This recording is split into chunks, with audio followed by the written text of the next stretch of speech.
Hello again. Hopefully people will be able to find me. I ended screen share and it stopped the video. So this is only going to be a quick, short one of discussing what was in Kathleen Zellner's response. Basically, in my view, what it comes down to is that there is evidence that Bobby Dassey had Teresa Halbach's RAV4.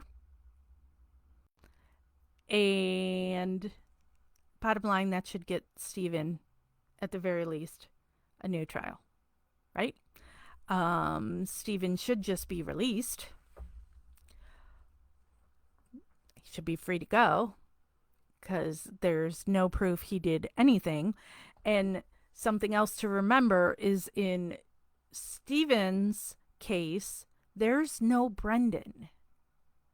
So the state bringing up Brendan for anything doesn't matter because they didn't use Brendan.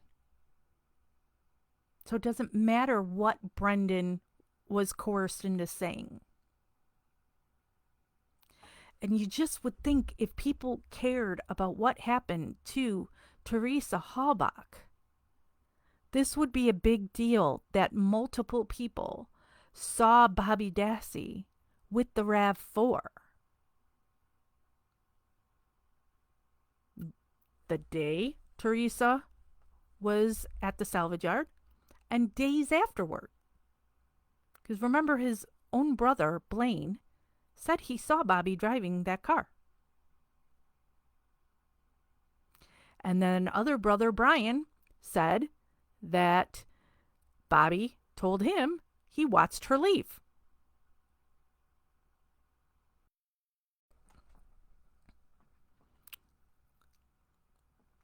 Hello, Christopher. It's just all a bunch of bullshit. Let me post in here to the link. Oops, nope, that's not it.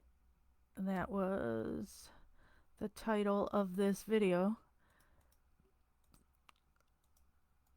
Sorry, having to copy and paste it into here. So if you want to go read this for yourself, I do not know what happens now. I don't think the state gets another response. I think it's now just waiting for the court to rule. I'll see if I can get an answer on that, and I'll make a post here whenever I find out. But to me, it's pretty simple. Bobby Dassey is seen with the RAV4. Bobby Dassey is their star witness. And Christopher is promoting my book. Here it is right here. Available in hardcover and paperback. Wrongfully Abused. This is my history with the case up until when I wrote this, which is what? Is it 2 years now? So, and I keep meaning to start writing a second book, but I haven't gotten around to it. So, if you would like to read my experience with this case, you can get that on Amazon. But we wait for the court.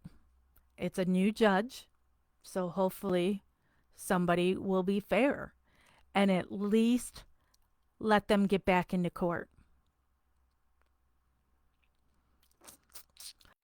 And before I hop off here, I should have brought one of the new pictures up. And I know there's going to be people who don't care about this. Melissa Kalyazinski. Okay, she's another one of Kathleen Zellner's clients. Kathleen is filing for clemency for Melissa.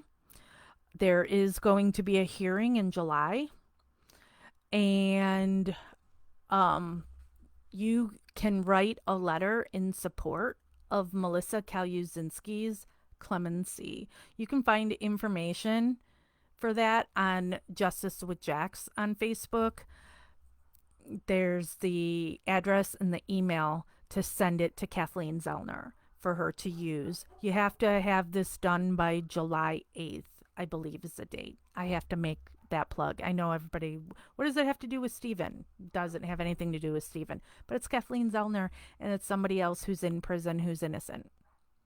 So, we need all the letters we can get in support of Melissa Kaluzinski. You can read about her case over on Justice with Jax, or you can watch, there are 2 48 hours episodes on her case that is recommended. One is called The Fight for Melissa, and the other is called Blaming Melissa. So there's the plugs there. So in summary, the state tries to say everything that Kathleen says is wrong, and Kathleen comes roaring back on, no, it's the state that's wrong. And the bottom line is Bobby had the RAV4. So there you go. Some weird ringing noise. I think that might be my husband's work phone downstairs. All right, I'm going to hop off here. Thank you, everybody who joined today. As soon as we hear anything else on this case, I come live after work. If you find out something on the case before you see it posted here, you can private message it to Stephen Avery Project, or you can email it to official Stephen Avery Project at gmail.com or justicewithjax@gmail.com. All right. Everybody go out and enjoy your day before the cicadas hit. As always, investigation continues.